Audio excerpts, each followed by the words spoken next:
भंडारा जिल्ह्यामधील वेगवेगळ्या ठिकाणांहून अॅल्युमिनियमच्या विद्युत तारांची चोरी, 18 लाखांच्या तारांसह 5 जणांना अटक। आरोपींमध्ये वीज विभागाच्या विद्युत कंत्राटदाराचा समावेश।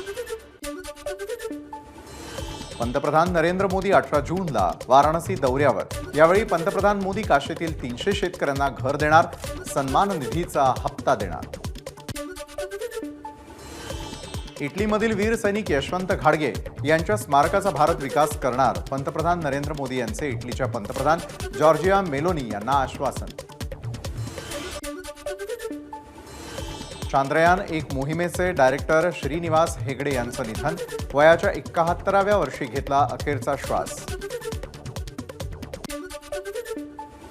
भारतीय लष्कराच्या ताकदीमध्ये पुन्हा भर, नागास्त्र हे अत्यंत शक्तिशाली ड्रोन लष्कराच्या ताफ्यात 2 किलो स्फोटक वाहून नेण्याची या ड्रोनची क्षमता।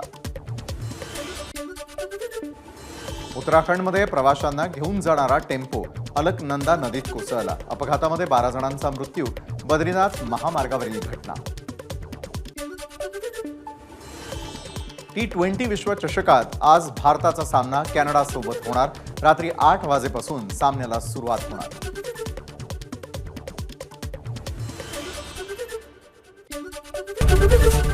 एबीपी माझा, उघडा डोळे बघा नीट।